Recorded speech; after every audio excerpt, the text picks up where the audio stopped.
Assalamualaikum warahmatullahi wabarakatuh.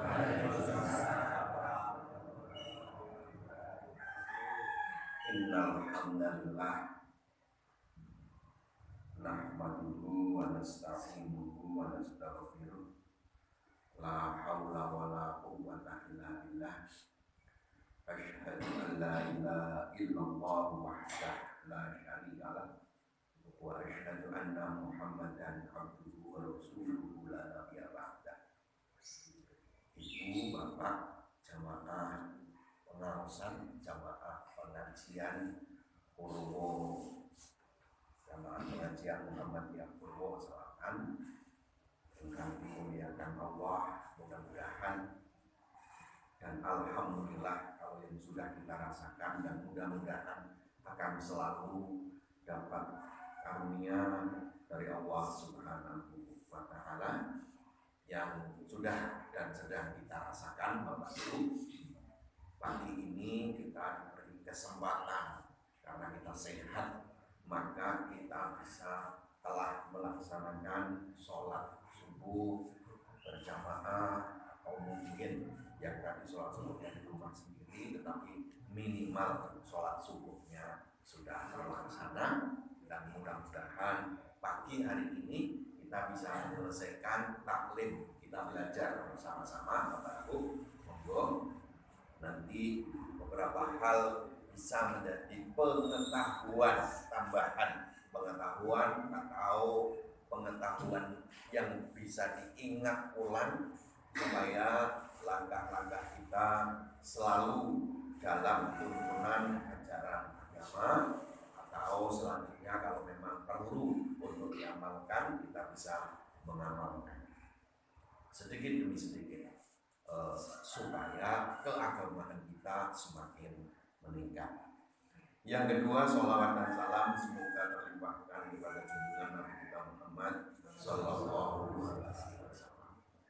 Jemaah pengajian Ahad pagi tadi saya menyinggung sedikit demi sedikit, Bapak Ibu. Ini pengalaman pribadi, mudah-mudahan atau sepertinya juga Bapak Ibu juga mengalami. Saya memasuki hidup di Purwomartani, yaitu tepatnya di dusun Cukuwatu 1, itu sejak tahun 96. Saya menikah tahun 95, 96 punya anak, terus menetap di Cukuwatu 1. Pertama kali saya masuk ke Cukuwatu 1, dan sepertinya sini mungkin jauh lebih longgar tanahnya daripada Cukuwatu 1 pada tahun 96 itu. Pada tahun 96 dari sisi keagamaan yang saya merasa paling sangat sedikit diamalkan kalau hari-hari biasa, kalau sholat, jamaah, ngaji mungkin sudah agak-agak ramai, masjid juga sudah ada, Jumatan juga sudah dekat, tetapi amalia-amalia yang kecil-kecil itu masih belum banyak teramalkan. Di antaranya adalah pada saat saya punya anak, yang pertama kali akikah di Cukuwatu 1, terutama di kampung saya Taglib, itu adalah keluarga saya, adalah saya. Yang lain itu sudah bagus. Bagusnya apa? Begitu punya anak, ya bikin syukuran kecil, sebutannya brokoli. Ya, brokoli itu barokah, dari kata-kata barokah, sebagai tanda bahwa pagi itu atau hari itu atau siang itu telah lahir seorang anak dari putra-putri bapak dan ibu tertentu. Itu sudah bagus karena sudah pakai kalimat brokoli, barokah. Barokah itu kemanfaatannya lebih. Tetapi sunnah yang dituntunkan secara teks dari Rasulullah itu kalau punya anak kan mesti tuntunan sunnah muakkadahnya adalah untuk diakikahkan, disembelihkan hewan ternak. Itu satu. Tapi belakangan sekarang itu sudah hampir semua 99%. Yang 1% itu tidak karena memang tidak mampu. Sekarang sudah sangat lazim, bahkan untuk akikah sekarang sudah banyak catering yang menawarkan untuk memasakkan hewan akikah. Yang kedua Ibu, sholat jenazah. Sholat jenazah. Sholat jenazah ketika baru pertama kali saya datang, takziah itu masih sama dengan hari ini, sudah sama, ramai sekali, banyak sekali. Hampir tidak ada orang yang kalau tetangga dekat, apalagi yang dekat yang agak jauh pun mesti pada hilir untuk datang takziah. Ya namanya juga takziah. Tetapi saya lihat yang masih sangat sedikit. Katakanlah kalau yang takziah itu satu rombongan itu 10 orang, itu yang mau, yang berani dan mau mensolatkan paling hanya 1 orang. Kalau barangnya 10. Kalau umpamanya dilihat secara keseluruhan semuanya, umpamanya yang takziah jumlahnya 500 orang, paling banyak yang sholat jenazah itu ya 50. Nah, menjadi pertanyaan bagi saya pada saat itu, Ibu, Bapak, kenapa kok bisa seperti itu? Saya tanya, rata-rata jawabannya 2. Antara 2 hal. 1, tidak bisa. Yang kedua jawabannya takut, wedi. Ya. Kalau yang pertama, oke lah, saya maklum, mungkin memang pelajarannya belum sampai, pelajaran ngajinya belum sampai ke sholat jenazah, baru sampai sholat fardu atau sholat sunnah yang lain yang diselenggarakan di masjid. Mungkin husnuzon saya begitu. Tetapi yang kedua tidak masuk akal. Oh, takut. Apa yang ditakuti? Saya kejar. Ya tidak ada yang bisa jawab. Ada satu yang jawab, ya mungkin sambil guyon juga, takut nanti tidak mayatnya hidup. Nah, itu semakin tidak masuk akal lagi. Ketika meninggal ditangisi, mereka kan mesti ditangisi kan, nangis, minimal sedih, maksimalnya kadang-kadang bahkan sampai pingsan saking sedihnya, bisa berjam-jam, bisa berhari-hari sedihnya. Tetapi ketika ada bayangan jenazahnya hidup, kok malah takut? Mestinya seneng, ketawa kan? Karena tadi ketika meninggal ya mati itu ditangisi sedih, tapi ketika hidup kok malah. Nah, maka saya jalankan kedua-duanya, Bapak Ibu, yaitu apa? Saya ajari untuk melaksanakan sholat jenazah. Mudah kok sholat jenazah, tidak seperti yang lain. Kalau belum bisa, gampanglah, sudah jadi makmum saja. Jangan jadi imam atau sendiri, nanti malah gak keliru. Karena biasanya yang namanya sholat umumnya pakai rukuk, pakai sujud. Nah ini kalau sholat jenazah pakai rukuk dan pakai sujud, jadi ketawaan gitu. Ya. Oke, jadi makmum saja. Oke. Tetapi ternyata setelah saya tanya, bisa Bu? Bisa. Sakit Bu? Pun sakit. Pun mangertos Bu? Pun Bapak? Ya. Rata-rata Ibu. Lebih mudah mengajak kalau untuk sholat jenazah kepada Bapak-Bapak. Tidak terlalu banyak saya mengajari, karena ternyata Bapak-Bapak sudah lebih banyak yang bisa, tapi melaksanakannya yang belum. Ternyata jawabannya muncul begitu sudah bisa, tapi ternyata kok masih sedikit saja. Ternyata yang paling menghambat adalah wedi, takut. Nah, maka oke, kalau mau takut, ayo sekarang saya yang jadi imamnya. Biasanya saya bisa sholat sekali 2 kali kalau memang tidak ada yang mau jadi imam. Oke, saya di depan, saya bilang kalau nanti jenazahnya hidup dan gigit, biar gigit saya. Saya yang di depan. Itu satu. Ya supaya tidak tegang kan harus dibuat relax gitu. Oke, mungkin Bapak Ibu terutama keluarga saya. Ayo keluarga, jangan sampai kita mensolati tapi keluarga sibuk sedih, sibuk menangis, atau sibuk menyediakan mungkin minum tetapi tidak ikut sholatkan. Saya sarankan ayo kita sholati bareng-bareng. Akhirnya ada yang mau, ada yang tidak, walaupun lemas. Oke, begitu mau sholat biasanya kalau untuk keluarganya saya tarik, saya tanya mau nggak ketemu lihat untuk yang terakhir kalinya. bingung jawabannya. Mungkin saya bisa tahu secara hati, perasaan, kepingin lihat yang terakhir kalinya, tapi tidak berani jawab karena ada perasaan takut gitu. Ayo sekarang tenangkan hatimu, tatakan hatinya, gitu. Saya buka ikatan pocongnya, saya buka wajahnya supaya terlihat. Begitu saya buka, pingsan yang di belakang saking kaget. Tetapi setelah itu bagi saya itu adalah terapi, shock terapi supaya kaget sekalian. Tapi besok-besok ternyata sudah. Maka alhamdulillah ibu bapak sekarang itu kalau jamaah saya yang di sekitar Masjid Jumu'ah 1 ya walaupun bermacam-macam, ada yang aktif di Muhammadiyah, ada yang aktif di NU, ada yang tidak aktif di mana-mana, tapi Muslim itu alhamdulillah kalau namanya takziah itu ya sholat jenazah, bukan hanya sekedar datang. Itu artinya apa? Artinya alhamdulillah sedikit demi sedikit bertahun-tahun amalan Islam itu sudah semakin sempurna diamalkan oleh siapa? Oleh kita semua.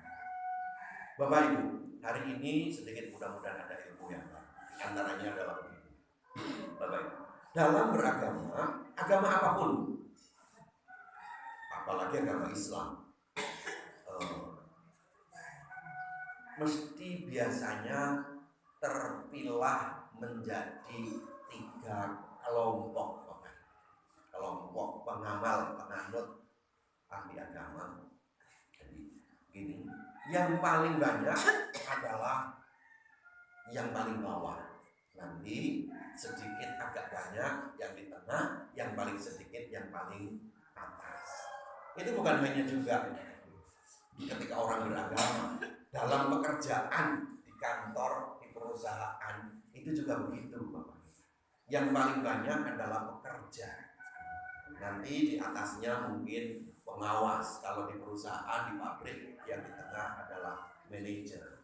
Nanti yang paling atas adalah mungkin presiden, direktur, atau mungkin adalah komisaris. Di tingkat agama juga begitu. Kita mungkin juga harus sadar diri ketika di Muhammadiyah atau mungkin nanti di ormas yang lain, itu bahkan mungkin kalau di ormas yang lain katakanlah umpamanya di NU, itu justru yang paling bawah ini yang paling banyak. Kalau di Muhammadiyah sudah lumayan, yang di tengah itu sudah semakin banyak, yang di bawah, yang di tengah, yang di atas akan saya terangkan sedikit. Tetapi kalau di tempat yang lain umpamanya itu justru yang paling banyak adalah yang di bawah. Nah, contohnya dalam ini, kalau yang di paling bawah itu memang masyarakat umum seperti kita itu di sini, bukan untuk merendahkan Bapak Ibu, tetapi untuk bisa mengerti. Kita tahu diri. Contohnya kalau tidak percaya, kita mulai dari Qurannya saja. Quran, coba kita tahu juz 1 sampai juz 3, surat pertama sampai surat terakhir. Kalau ditanya Bapak Ibu, juz Al-Quran berapa jumlah? 30. Itu saja mungkin kalau di sini ya mungkin bisa jawab semua 30. Suratnya jumlahnya berapa? 114. Dimulai dari surat Al-Fatihah, diakhiri surat An-Nas. Ini Bapak Ibu ditanya begitu, oke mengerti. Tapi contohnya umumnya begini, Pak. Dari 30 juz atau dari 114 surat yang bisa kita hafal, berapa jumlah? Kalau tanyanya juz berapa? Juz 30 aja juga benar semua. Kalau semua, ayo. Kalau surat An-Nas semua hafal, Al-Ikhlas hafal. Tetapi yang unik Bapak Ibu, coba kita ingat kapan kita menghafal surat Al-Ikhlas? Kapan kita menghafal surat An-Nas? Kapan kita membaca surat, menghafal surat Al-Fatihah? Kita tidak pernah tahu. Ngerti tiba-tiba, kalau menurut kesadaran saya, tiba-tiba kita sudah hafal karena sudah dengar. Tapi coba surat juz 30 yang paling awal. Namanya juz amma. Namanya juz amma juz 30. Amma ya tasa anin nabail azim. Ayo teruskan Bu. Ya kan?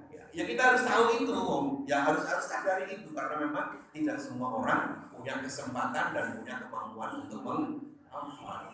Hampir tidak ada kok gitu kalau sholat subuh itu rakaat keduanya setelah baca Fatihah, baca suratannya adalah amma yatasa alun anin nabail azim. Kalau mau ada dengar amma yatasa alun, makmumnya itu sudah kuat. Mungkin padahal itu di rumah sedang naikkan air di atas kompor. Tadi tidak sempat saya matikan, mungkin saya kecilkan saja harapannya begitu sholat wiridanya sebentar itu langsung pulang. Waduh ini amma ya tasa waduh panjang tuh gitu kan. Mungkin maka dari hafalan saja kita sudah bisa mengukur. Yang kedua, oke, itu kan hanya sekedar hafalan. Oke, sekarang naik pengetahuan, Pak. Apa pengetahuan sekarang? Juz 1 sampai juz 3. Coba Bu, kita kan semua sudah biasa baca Quran.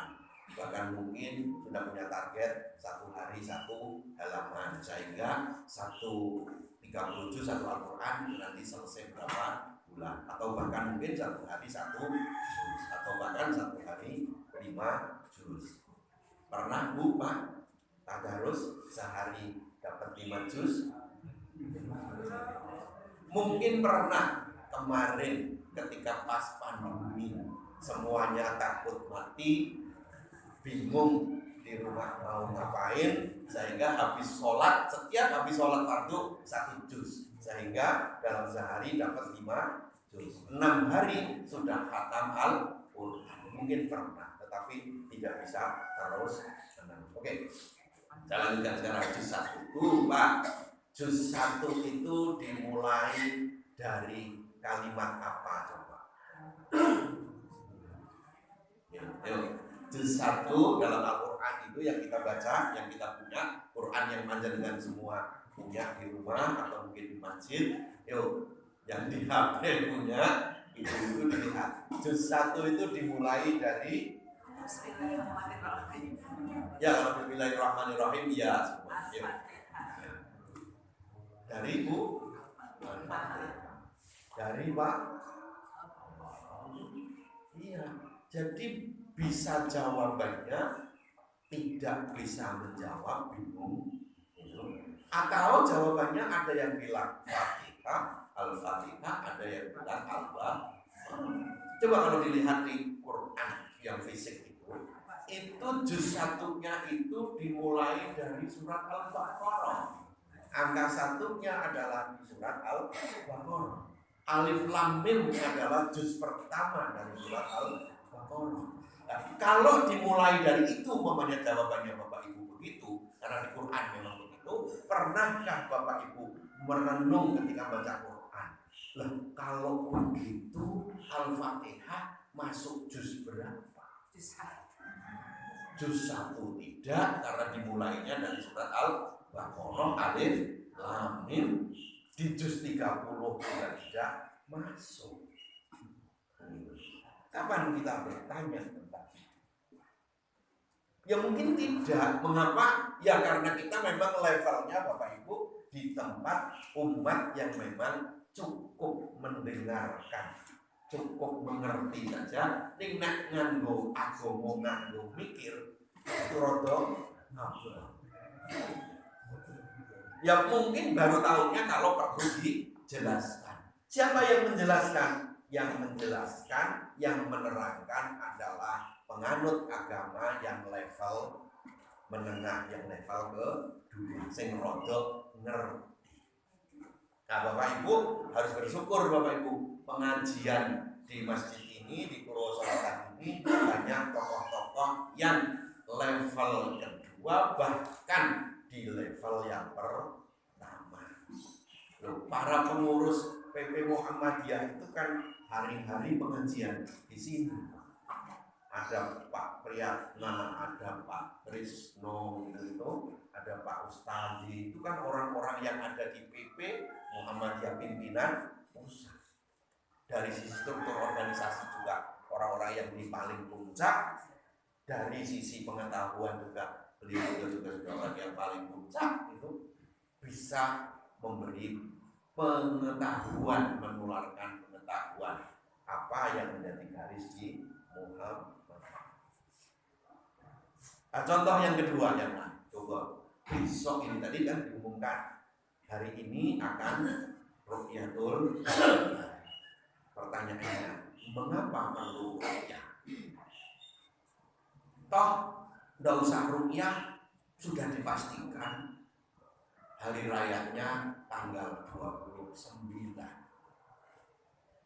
Kalau Muhammadiyah tidak usah ruqyah karena sudah pasti berhari raya tanggal 28. Sama-sama berhari raya tanggal 10 Zulhijjah. Mengapa tanggal 10 Zulhijjah bisa jatuh tanggal 28 dan 29 hari Rabu dan hari Kamis? Ya, kemudian mengapa bisa? Makanya di teng HP ini kok sok rame, niku sok kadang-kadang sodok nyanyian itu ngentek ke duit karena nggih sidang isbat. Mbok ora usah sidang isbat, wong yo pasti hari rayanya tanggal 29. Nah kok karena nanti sore itu bulan itu belum sampai 4 derajat. Masih paling tinggi di Indonesia itu 2, sekian derajat. Kalaupun nanti ada orang yang mengatakan saya melihat hilal, itu saya melihat ya ora ditompo, itu tidak bakal diterima. Maka sebetulnya sudah bisa dipastikan. Kenapa perlu seperti itu? Nah, orang yang bertanya mengapa perlu seperti itu, nah itu berarti levelnya sing wis munda, sudah level paling tidak level paling bawah ning sing dhuwur dhewe wis mendekati level yang nomor 2. Kalau level paling bawah itu nomor 3. Jadi mulai seperti itu meningkat, bukan hanya pengamaliannya tetapi pengetahuannya, sehingga apa yang kita amalkan sedikit mengerti. Mengapa kok hari Jumat Kamis, mengapa kok hari Rabu? Nah, karena memang perbedaan. Kalau tanggal 10-nya tetap sama-sama tanggal.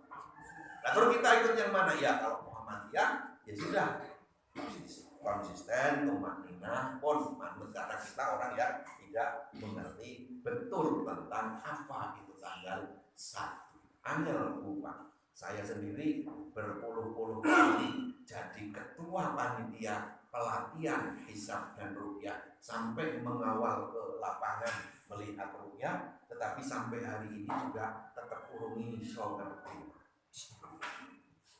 Saya punya dosen dulu, beliau almarhum, memang paling hebat di Indonesia dan memang tokoh Muhammadiyah. Itu kalau saya dulu belajar menghitung bulan, menghitung tanggal 1, menghitung arah kiblat, itu kami semua pakai kalkulator, beliau hafalan, dikasih angka, menghitungnya kos, tangan gitu. Yang pernah belajar matematika itu kan nonton tangan itu. Ini kalau dia itu sudah tidak usah pakai kalkulator, menghitungnya lebih cepat beliau daripada kami yang menggunakan kalkulator. Itu tokoh hisab dan ruqyah Muhammadiyah, namanya Pak Kiai Abdul Rahim.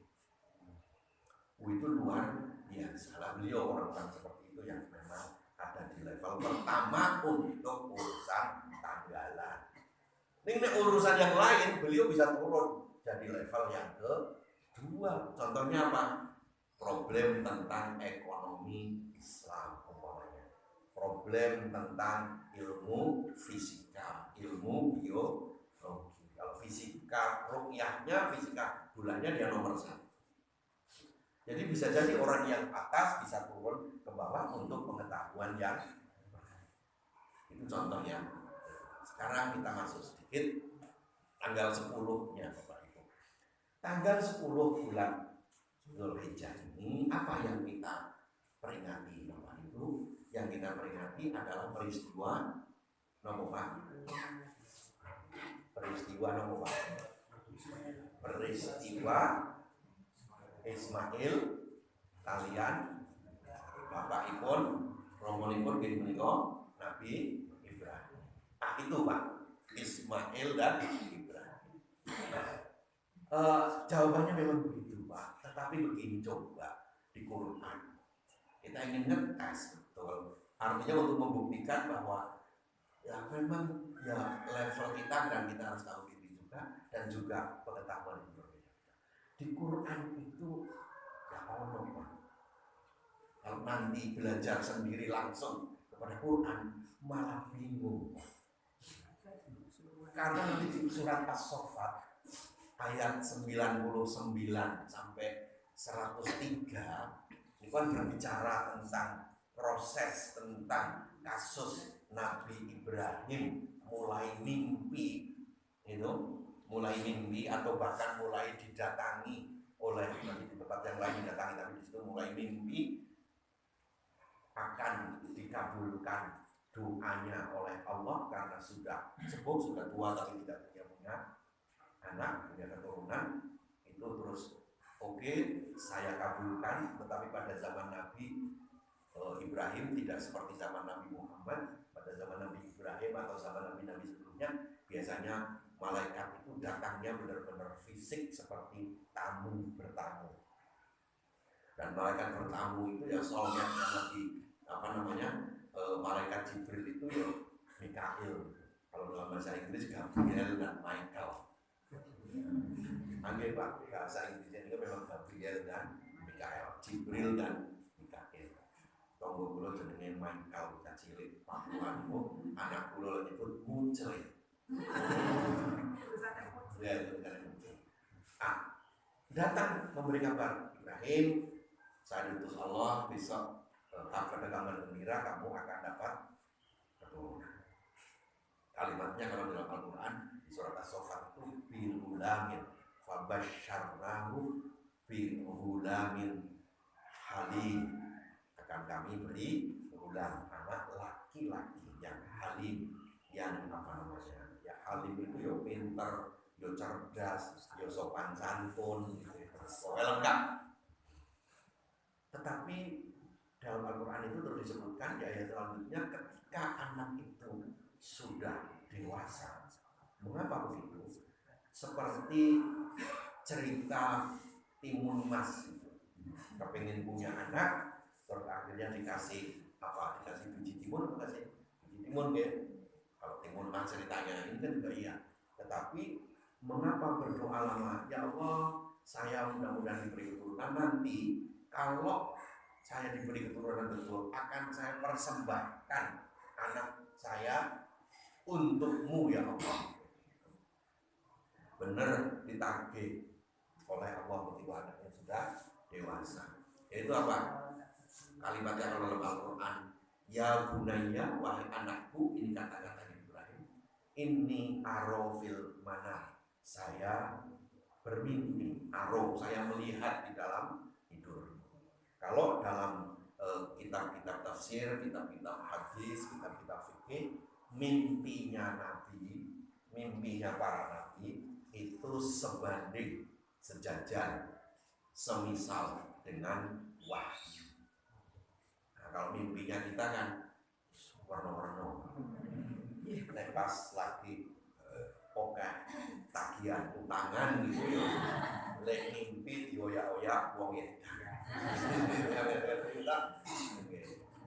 nah biasanya lagi golek jodoh itu dilarang dari mimpinya ya dioyak-oyak atau bahkan dicokot. Tapi mimpi itu ya monggo itu subjektif, tergantung kita. Kalau saya sampai hari ini dilarang punya kebiasaan nek aku mimpi titen, tapi bukan wahyu, bukan apa. Kalau saya titen, nek aku mimpi kok weruh iwak nila abang-abang iwak ini wis Tenang. Sesuk itu isuk kalau mangkat saka omah niku sembuyan. Nah, mesti entuk rezeki sing dudu gaji. Nek gaji kan pasti. Ini rezeki yang min haitsu la yahtasib. Saya akeh weruh kula lek mimpi niku saya akeh. Iku, ini kadang-kadang kalau ngimpi itu juga sudah tak titeni bener terus. Bukan berarti sebagai kebenaran, tidak. Jangan mungkin beda-beda. Aku ngimpi kok melumpuk ke anak kura-kura. Iki niku waduh, kalau tangi turu niku pun rodok sedih. Nah, kebiasaannya selalu mengko, selalu tiba-tiba mengeluarkan uang yang banyak yang tanpa ini sing paling terakhir niku ialah itu anak kula pedal dalu pamit badhe darah tugas tenan besok mobil kula lapi ternyata pun dekok pintu belakang nanti pintu ngarep. Nopo sebagai untuk kayak rame-rame Jogja kerengan antara supporter Persib apa PSIM kalian PSHT. Oh niku itu ini tenang, anggane. Nah, tetapi nek nabi bener-bener wah. Nah, Bapak Ibu nanti bisa ditinggali yang bisa dilihat di dalam ayat Al-Qur'an. Itu Bapak Ibu.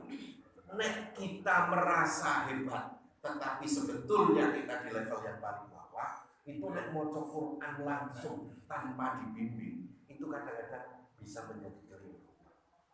Iso maca Quran iya, terjemahannya wis ono. Tafsirnya juga sudah ada terjemahan, Pak. Nggak usah pakai tafsir terjemahan. Tafsir aslinya pun pokoknya iso. Itu orang paham betul, yo iso dan masalah. Nah ngomong Pak. Dan Quran surah As-Saffat 99 nanti tekan 111 itu, niku rawono tulisannya Ismail. Tulisannya Guru Ibrahim bahkan Ishak.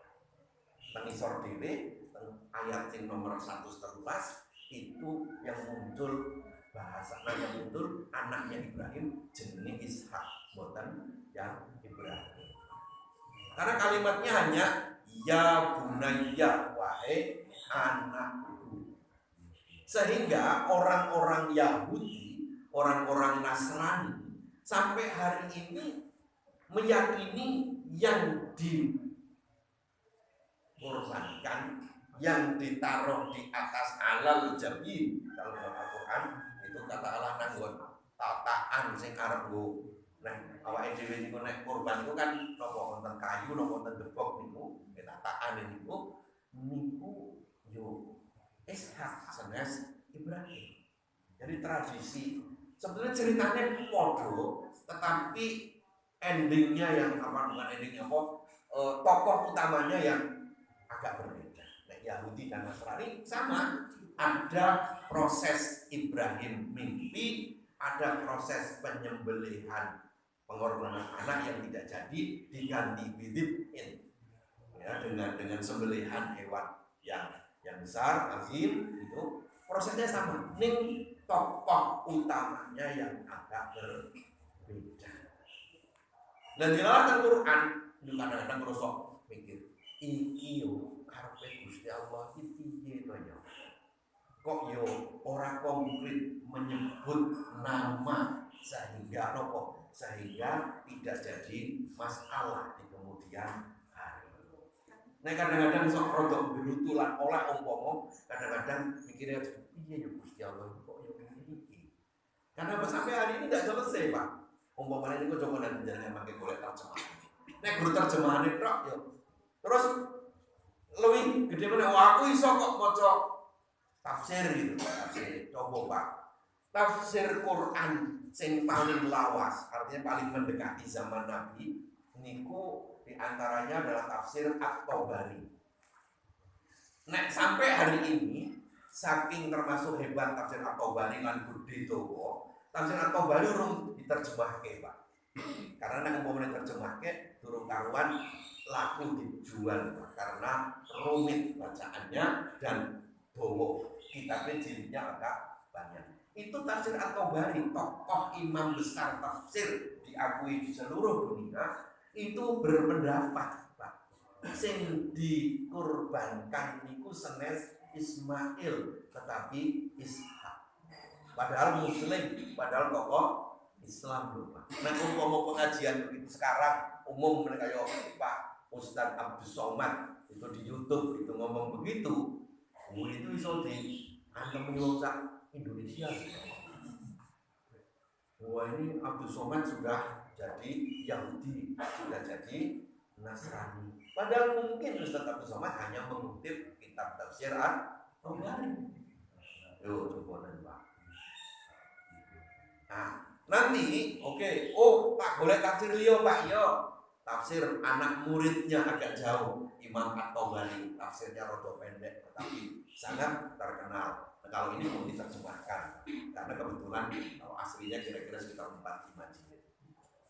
Tafsir Ibnu Katsir. Kalau di tafsir Ibnu Katsir bahkan membahas pendapatnya yang dikurbankan itu adalah memang Ismail. Bahkan beliau membantah argumen gurunya yang bernama Imam At-Tabari. Nah Bapak Ibu, nek kebetulan panjenengan sing diwaca adalah tafsir At-Tabari tok. Mboten maca kitab yang lain umpamanya kitab tafsir Ibnu Katsir, itu ya beralih nanti kalau ditanya lagi sinten yang dikorbankan? Ishak Pak gitu. Nah, dewean padahal pengajian ini yang lain nyebutnya Ismail, menyalahi pendapatnya secara umum umat Islam. Umat Islam memang harus meyakini, itu kan baru pendapat. Tetapi sekarang kita perlu untuk disepakati untuk diyakini. Ya kalau untuk umat Islam, ya Ismail. Mengapa? Karena konteks ceritanya Ismail itu kan tentang Hijaz, tentang Arab. Sementara kalau Ishak hidupnya dengan ibunya yang bernama Sarah itu saya Sarah Hasari Pak. Niku nek kitab-kitab tafsir, kitab-kitab kisah, Sarah niku kayak sekarang niku Miss Universe. Perempuan cantik, tercantik sedunia.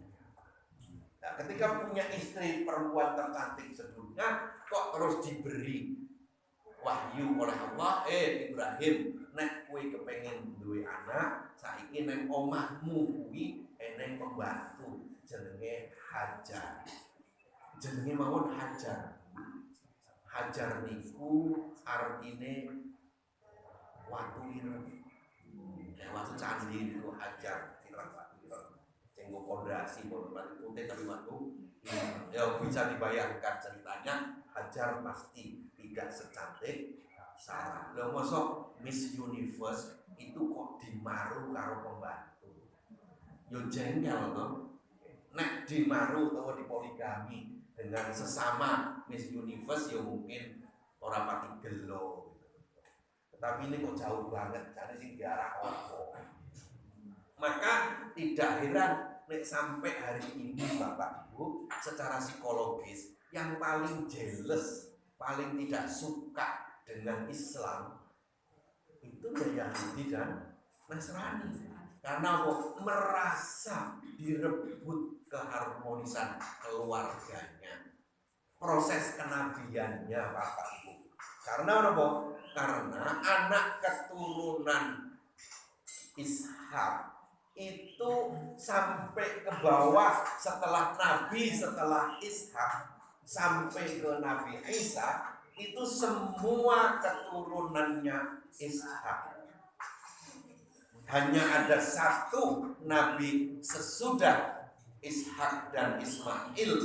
Sesudah Ishak dan Ismail ada Nabi yang keturunannya Ismail, yaitu Nabi Muhammad. Maka ketika Nabi Muhammad mengikrarkan diri karena memperoleh wahyu dapat menjadi Nabi, wahyu untuk menjadi Nabi, maka yang paling pertama kali menentang ya anak keturunannya Ishak.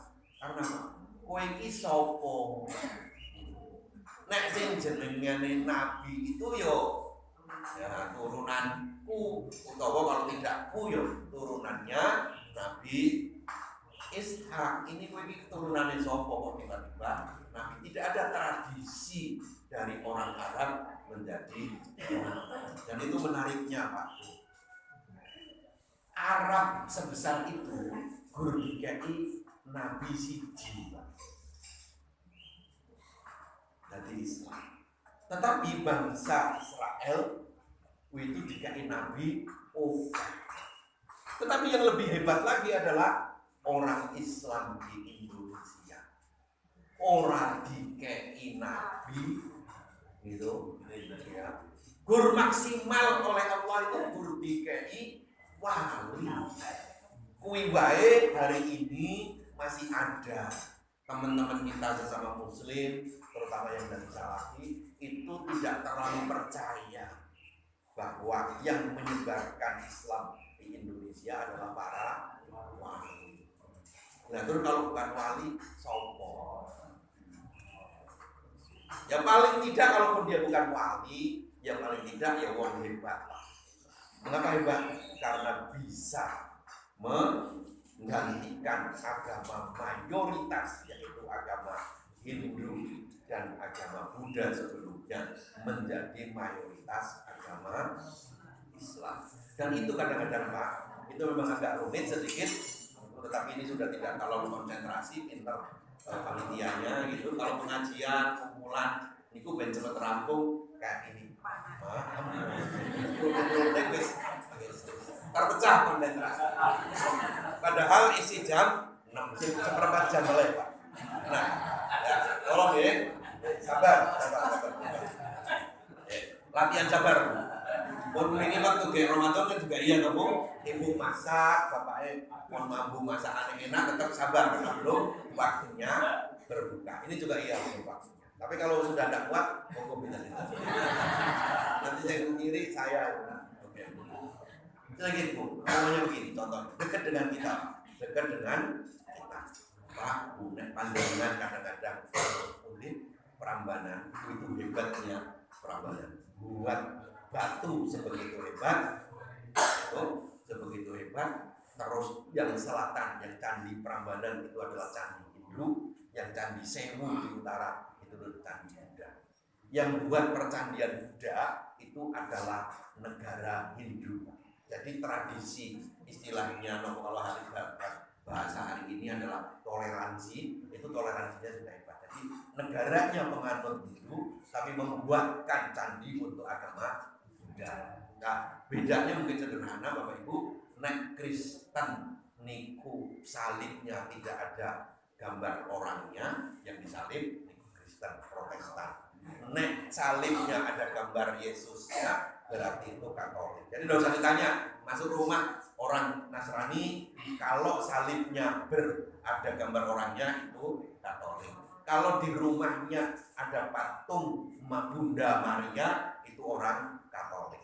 Tetapi hanya salib roh, itu berarti Protestan. Nah, itu kalau candi nek pucuke lincip-lincip niku candi Hindu. Nek pucuke blendruk-blendruk niku candi. Nah, contohnya apa? Borobudur. Itu candinya kan pucuke blendruk-blendruk toh. Nah, itu candi Buddha. Nah, nek pucuke lincip-lincip candi Prambanan. Niku candi Hindu. Nah, nek niku tempat peribadatan, Pak. Tapi nek sing Cukuwatu namanya Cukuwatu itu senes tempat peribadatan, nek sing Cukuwatu walaupun disebutkan namanya Cukuwatu itu candi bukan untuk peribadatan tapi untuk penyimpanan abu jenazah. Tetapi yang heroik Pak, nek menurut cerita sejarah perbukitan, kalau panjenengan ke selatan yaitu Candi Boko, Pak. Candi Boko itu sebenarnya bukan candi, itu istana kantor lah. Itu yang paling heroik kalau menyangkut tentang penyebaran agama Islam. Nah, kok karena aliran yang beraliran itu bukan Islam roh, ada NU, ada Muhammadiyah, ada Persis, sekarang sing marahin bingung ini kok Az-Zaitun. Datang YouTube itu kan begitu di awalnya nyanyi Salam Alaikum. Itu kan sebenarnya bahasa Arabnya Assalamualaikum, karena bahasa Ibrani agak mirip-mirip dengan bahasa Arab. Tetapi begitu di demo sekarang ngomong saya komunis. Ketika ditanya sebelumnya Islam aliran apa? Islam saya aliran Soekarno. Bingung Pak. Itu ya udah tahu kok stres kok tenanan nggak ngerti. Itu Islam juga aliran begitu. Tapi Hindu juga iya. Ya, Hindu yang paling menakutkan adalah sebetulnya Hindu terakhir yang berkuasa di candi di istana Raja. Alirannya adalah aliran Tantrayana. Aliran Tantrayana, nek Islam atau modern zaman sekarang, niku nek mabok ngombe minuman keras, bisa warnanya putih, itu vodka, jenewer, kopi miring. Nek warnanya putih, nek sekitar niku pun agak susah dilarang, nek warnanya persis seperti teh ini jenenge teh bruwet, niku nek zaman saya mahasiswa itu jenenge lapen. Jalan Sunan. Lah, ya alhamdulillah belum pernah. Nek kanca-kanca kula sok domaku. Terus nek sakniki Kalasan Prambanan paling oke nopo Pak sing murah-murah Pak. Ciu digawe sing nopo Pak. Nek biyen ciu bukonan. Sakniki mboten sak ciu bukonan, tapi ciu Kalasan. Nopo? Gedang kerudung. Maka sok ditawarkan ke teng Facebook, teng Twitter, teng IG, nek wonten siap gedang keluduk, nah itu berarti menawarkan minuman keras. Jadi minuman keras yang dibuat dari fermentasi pisang keluduk. Pisang keluduk pun yang sering sekitar. Nah saat ini ya terus difermentasi, bukan mana itu. Nek zaman saat ini ya tertutup. Tapi nek teng Eropa sing larang niku sing warnane rada abang, peresen anggur.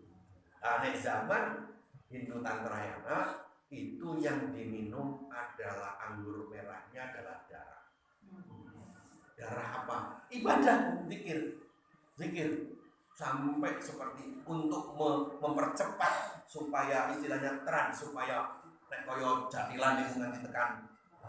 Jadi niku istilahnya bersatunya diri manusia dengan dewa, dengan maha yang abadi itu dibantu dengan minuman keras. Kalau itu dibantu dengan minum darah manusia, bukan darah manusia seperti saya terus ngecur niku mboten PMI niku mboten.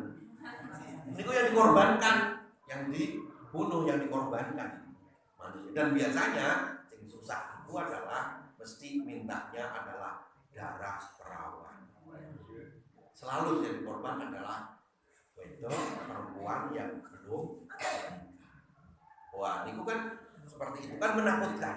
Nah, karena menakutkan, maka dilalah ketika Islam datang, yang ditawarkan itu pinter memang harus yang berbeda, yang berbeda. Nah, sama dengan sekarang pemerintah. Dan dengan ngerti pemerintahnya Jokowi ini, yang ditawari calon presiden sing antisipasi sing beda karo Jokowi. Gak tahu beda dengan apa yang meneruskan Jokowi atau yang akan menggantikan model Jokowi. Nah ini juga ya sudah begitu, maka ketika Islam datang ada tawaran di sebelah timur sungai begitu pacarannya, orang-orang pada ketakutan sambil menunggu kapan dapat giliran untuk menyerahkan persembahannya, maka di barat sungai itu dibikinlah sama-sama kumpulan. Ya apa? Zikir. Ya ajaran Islam. Tapi ketika persembahannya opo diganti nganggo opo? Maem bareng sing dikurbankan opo? Ayam. Bentuknya opo? Ingkung. Kemunculan ingkung itu bermula dari situ. Nah, cuma saiki dadi ingkung direbut yang rumah makan. Bahkan yang Idul omah kula wonten nasi berkat sabar menanti. Padahal berkat biasanya kenduren, sakniki nek jenengan kepengin berkat mesak kenduren itu dalan tumbas nasi berkat. Sabar menanti dalan. Nah, niku Pak, sehingga orang pasti cepat karena apa? Merasa terlindungi. Ketika kalian ingin selamat, ayo ikut kelompok kami di sini. Nah, dengan cara begitu Sekarang persembahannya tidak usah manusia, persembahannya cukup ayam. Jadi persembahan dalam bentuk hewan itu ya sebetulnya sudah sejak zaman. Jadi ketika manusia diganti dengan hewan ayam, ya pada saat itu kan supaya yang paling murah, paling sederhana. Itu latihan awal Islam, awal latihan berkurbannya adalah dengan yang kecil-kecil seperti itu. Tidak lagi kurban besar manusia, tapi diganti dengan yang paling hewan paling sederhana, paling kecil. Jadi menakutkan. Maka tapi akhirnya bisa cepat agama Islam berkembang karena apa? Karena merasa terselamatkan, merasa terlindungi. Dari mengatakan Bapak Ibu, dari kembali kepada persoalan agama, maka itulah pentingnya berorganisasi. Di antaranya adalah ikut di organisasi di ormas keagamaan Muhammadiyah yang menetapkan tanggal-tanggal sudah ada, yang menetapkan cara peribadatannya juga sudah ada. Nek awake dhewe arep maca dhewe, arep ngerti dhewe, yo bagus. Tapi ning kira-kira iso ora? Nek kira-kira iso ning kate kira-kira paham apa ora? Ning kate melih kira-kira bener utawa ora. Bar bener nek nang Jawa wonten tambahane melih bener napa ora. Karena nang Jawa niku rada ribet. Wonten bener ya kudu beneran iku kan rada angel. Ngono ya ngono ning aja ngono wae iku niku wah ya bener tetapi sing nek dalam bahasa agama ya bener tetapi yang maslahat. Itu maslahat itu ya bener. Soheh tetapi yang soleh. Soheh tetapi yang soleh. Karena kadang-kadang bener ning nek dipraktekkan apa adanya itu iso jadi masalah.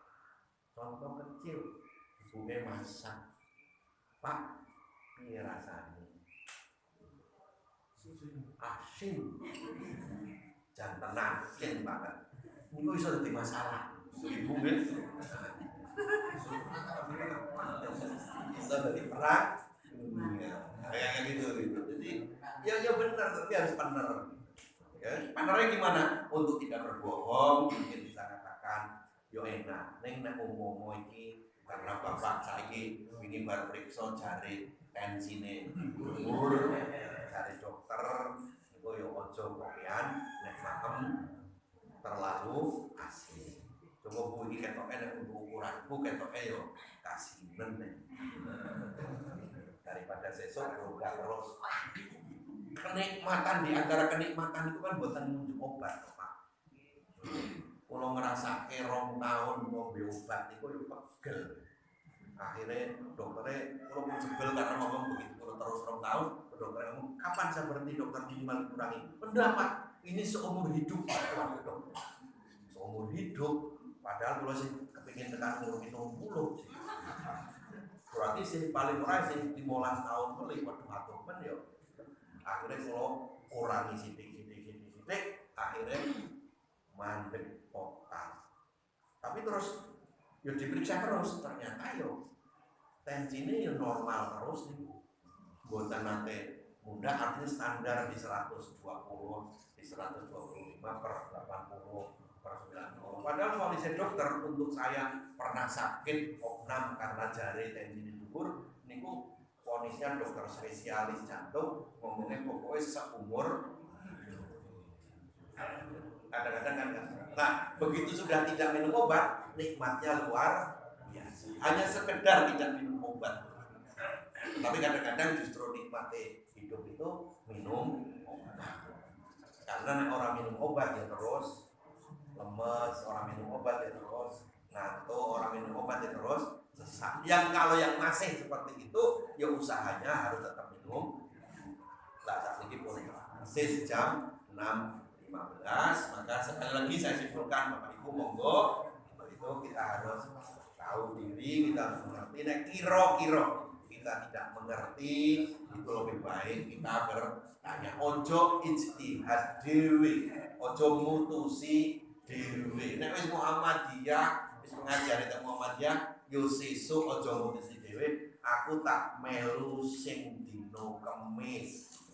Ya umpama kepeksa melu seperti itu rapopo, ini ngerasa diomong-omong jadi ora usah ngejak-ngejak jadi sing rada angel nek kados kula Pak angsal job le khutbah niku kadang-kadang maunya saya itu sing teko niku ya sing ngajak salat Idul Adha niku dinten Rebo. Ning kok ya sing teko dhisik sing dina Kamis arep ditolak ora kepenak itu kan ora kepenak secara padahal kadang-kadang sing ngajak ya sing minta ya kanca dhewe itu kan sok kadang-kadang sok bingung. Tapi harus diputuskan tidak apa-apa. Itu namanya ibadah itu. Nah iso yang persis. Jadi begitu Bapak Ibu, kalau memang tidak bisa, enggak kita untuk bertanya. Karena kadang-kadang baca sendiri tidak bisa, maka itulah pentingnya berorganisasi. Kalau di Muhammadiyah sudah ada majelis tarjih, iso tempat untuk bertanya. Keputusannya seperti apa? Keputusannya nek sholat Jumat ya cukup satu aja. Tetapi hebatnya Muhammadiyah sedikit Bapak Ibu agak berbeda sedikit dengan saudara kita yang ada di Salaf itu. Kalau Muhammadiyah tidak tahlilan, ya memperingati kematian itu, tetapi tidak mencaci maki yang bertahlil. Artinya tidak nyala-nyalakin. Itu kan berbeda kalau seperti yang di YouTube itu.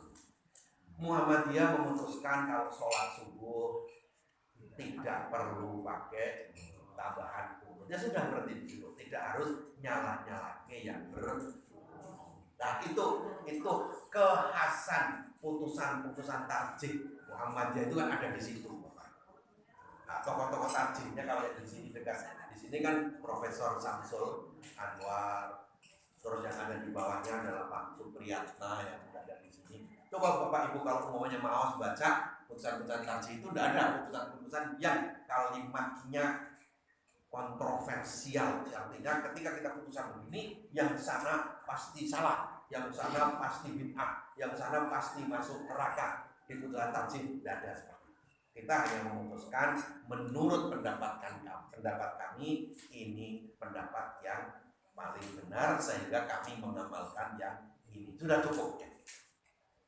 Maka itu kalau dalam bahasa akhlak namanya adab. Akhlak sopan santun itu lebih tinggi daripada ilmu.